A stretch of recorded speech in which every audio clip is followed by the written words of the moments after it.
सबसे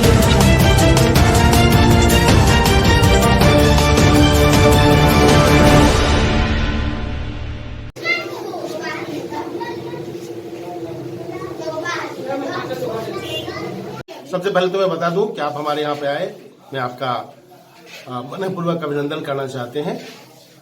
हम यहाँ पर जो आए हैं इसका मुख्य कारण ये है कि हम वार्ड नंबर 2 में रहते हैं और वार्ड नंबर 2 की सड़क की स्थिति इतनी दयनीय है, जब कभी भी थोड़ी सी भी बूंदाबूंदी होती है, हम लोग जब आते हैं जाते हैं, गाड़ियां इतनी स्लिप करती है कि ऐसा लगता है कि कभी हम गिर जाएंगे, कभी हमारा एक्सीडेंट हो जाएगा। ये बड़ा ही ये कहना मुश्किल बात है। तो हम लोगों ने इसको जो लिया है ये जगह हमारा ये आवास भी रहेगा और हमारा यहाँ पर से हम लोग अगर चुनाव मैदान में आते हैं, अगर हम उम्मीदवार होते हैं तो यहाँ से हम अपने चुनाव का भी संचालन करेंगे। तो ये हमारा आवास भी रहेगा और यहाँ से हमारा कार्यालय भी रहेगा और यहाँ से हम लोग अपने चुनाव का क्रियान्वयन। पंचायत में तो आप सिर्फ वार्ड संख्या 2 के बारे में बोले हैं, लेकिन इस बेलारी पंचायत में तो करीब करीब सभी वार्ड का यही हाल है। इसके बारे में क्या कहना है? जो स्थिति है आपने जो देखा है और जो कह रहे हैं उसमें कोई गलत भी नहीं है। मैं क्या कहूँ, जो मुझे कहना था वो तो आपने ही कह दिया। पंचायत की स्थिति बहुत ही दयनीय है। लोग अगर इसको सुधार करना चाहते हैं, अगर लोगों के दिल में अगर ऐसी इच्छा है कि इसको सुधार किया जाए, तो हम भी चुनाव मैदान में मुखिया प्रत्याशी के तौर पे आना चाहते हैं। और हमारा 3 मुद्दा है यहाँ पर आने का। हम मुखिया प्रत्याशी इसके लिए बनना चाहते हैं क्योंकि हमारा पहला मुद्दा है अपने गांव का विकास करना, दूसरा मुद्दा भी है हमारे गांव का विकास करना और तीसरा मुद्दा है हमारे गांव का सर्वांगीण विकास करना। हम अपने गांव का सर्वांगीण विकास करना चाहते हैं। हमारे गांव के अंदर जो पूर्ण व्यवस्था है उसको ठीक करना चाहते हैं और इसके लिए हम चुनाव मैदान में आना चाहते हैं। अगर आप मेरी बात करेंगे तो हम देखिए, हम यहाँ पर जो चुनाव में आना चाहते हैं, हमारा मेन मुद्दा है हमारे गांव की जो शिक्षा व्यवस्था है उसमें एक अभूतपूर्व परिवर्तन है। हम देखते हैं कि अगर परिवार का विकास करना हो तो शिक्षा में सुधार की जरूरत होती है। अगर समाज का विकास करना हो तो उसमें शिक्षा का स्थान ऊंचा होना चाहिए, शिक्षा में सुधार करना चाहिए। और अगर आपके पंचायत का या देश का भी विकास करना हो तो शिक्षा में उसमें सुधार होना बहुत ही जरूरी है। हमारे यहाँ पर जो शिक्षा की व्यवस्था है, हमें पता है कि हमारे गांव के अंदर में जो बच्चे पढ़ रहे हैं वो टेक्निकल जो उनका ज्ञान होना चाहिए था, जो कंप्यूटर का ज्ञान होना चाहिए था, उसके बारे में यहाँ पर कोई सोचने तक को तैयार नहीं है। अगर वो नहीं सोचेंगे तो हमारा बच्चा पढ़ लिख कर डिग्री तो ले लेगा लेकिन वो किसी काम का नहीं रहेगा। किसी जॉब के लिए जाएगा, शायद उसको जॉब नहीं मिल पाएगा, किसी नौकरी में जाएगा उसको नौकरी नहीं मिल पाएगा। हम ये चाहते हैं कि स्कूल में शिक्षा जो व्यवस्था है उसमें काफी परिवर्तन हो।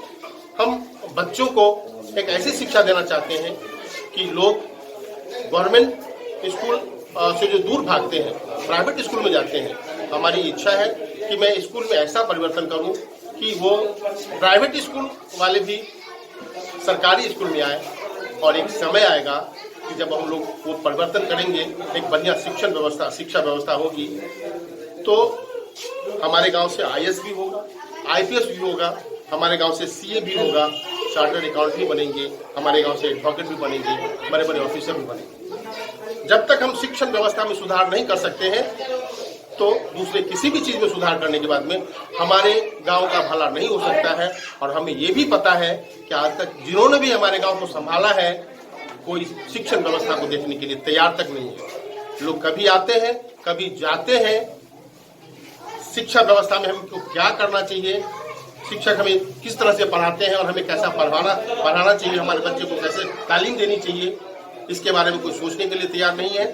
हमारे गांव के अंदर में हिंदू भी है, मुसलमान भी है, कहीं पर उर्दू विद्यालय भी है, कहीं पर हिंदी विद्यालय भी है।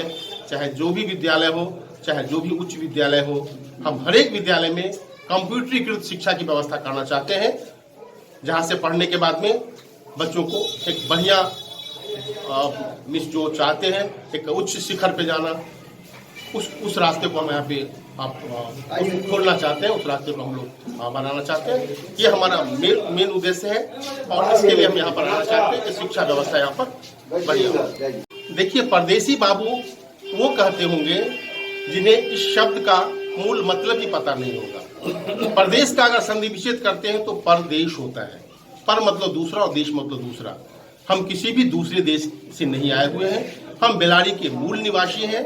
तो जो कोई भी ये बात कहते हैं, शायद उनको इस बात पर सोचना चाहिए। शायद उनको न तो हिंदी के शब्द का पता होगा, न ही उनको इसके बारे में कुछ जानकारी होगी। हम बेलारी में पैदा लिए, हम बेलारी में यहाँ पर पढ़े लिखे, हम इसी मिट्टी में खेले हैं। हाँ, ये बात जरूर है कि पढ़ने लिखने के बाद अपने नौकरी धंधे बिजनेस व्यवसाय के लिए जैसे हर एक लोग बाहर जाते हैं, कोई सरकारी स्कूल में जाते हैं, कोई सरकारी जॉब में जाते हैं, कोई प्राइवेट जॉब में जाते हैं, हम भी उसी तरह से यहाँ पर अपनी क्या बोलते हैं, अपने कमाई के लिए, अपने कमाने के लिए हम लोग यहाँ से बाहर गए थे और हम लोगों ने वहाँ पर जो कमाना था, खटाना था, हम लोगों ने वो कर लिया। उसके बाद हम लोग अपने ही गाँव में आए हैं और अपने ही गाँव के वासी हैं, तो हम लोग कभी परदेसी हो ही नहीं सकते हैं।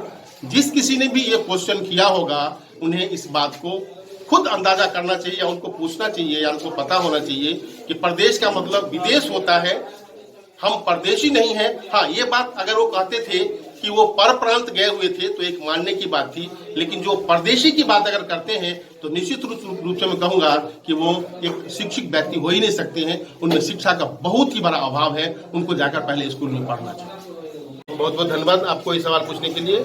मैं बता दूं कि हम महाराष्ट्र में थे और महाराष्ट्र में हमने जो समाज सेवा किया है, वहाँ पर जब हम गए थे तो हमारा कोई नामो निशान नहीं था, लोग कोई जानते नहीं थे। आज मैं अगर बेलारी में हूँ तो लोग मुझे जानते हैं कि मैं द्वारिकालाल सिंह का पुत्र हूँ। लेकिन जब मैं गया था तो वहाँ पर एक छोटा बालक बन के गया था, वहाँ पर रोजी रोटी की तलाश में गया था, एक छोटा थैला लेकर गया था। लेकिन जब मैं वहाँ पर गया और जब हमने लोगों का सेवा किया, हमने समाज सेवा किया, तो आपको ये जानकर आश्चर्य होगा कि महाराष्ट्र के राज्यपाल ने हमारे उस समाज सेवा से, हमारे महाराष्ट्र के राज्यपाल इतने प्रभावित हुए कि उन्होंने मुझे वहाँ पर महाराष्ट्र में जो एक एसईओ का पोस्ट होता है, विशेष कार्यकारी अधिकारी, जो गजेटेड ऑफिसर के समकक्ष होता है, उन्होंने मुझे उस पद से सम्मानित किया और मैं 5 साल तक उस पद पर कार्यरत रहा हूँ। ये न सिर्फ मेरे लिए बल्कि बेलारी की जनता के लिए गर्व की बात है। मेरे पास में उसका सर्टिफिकेट है, प्रमाण पत्र है, आप चाहिए तो मैं वो ले सकते हैं, मैं आपको दे दूँगा। इसके अलावा हम लोग वहाँ पे कंटिन्यूअस समाज सेवा में रहे हैं। आपको ये भी बता दूं कि हमारे ही गांव की एक मुखिया थी, जब वो बीमार पड़ी थी, कैंसर से पीड़ित हुई थी और जब वो मुंबई गई थी तो मुझे ये पता चला कि उनको सुलभ शौचालय में रहना पड़ा है। हमें बहुत दुख हुआ। हम लोगों ने, क्योंकि मैं वहाँ पर बिहार संघ का अध्यक्ष भी हूँ, हमने अपनी सेवा से वहाँ पर बिहार संघ का अध्यक्ष भी लोगों ने मुझे बनाया। हम लोगों ने एक मीटिंग बैठाया और हम लोगों ने वहाँ पर एक सपना लिया कि हमें यहाँ पर जो भी बिहार के लोग आते हैं जो इस तरह से कैंसर पीड़ित होते हैं, उनको रहने की व्यवस्था करनी है। और उसके लिए हमने जमीन खरीदने का प्रस्ताव दिया। लोगों को बहुत अजूबा लगा था कि यहाँ पर मुंबई जैसे महानगर में करोड़ों में जमीन होता है, कैसे होगा। लेकिन जमीन भी खरीदाया, बिल्डिंग भी बना, वो हमने अपने पैसे से नहीं किया है सर, ये पैसे हमने लोगों से चंदा इकट्ठा करके किया। जमीन भी खरीदाया, बिल्डिंग भी बना।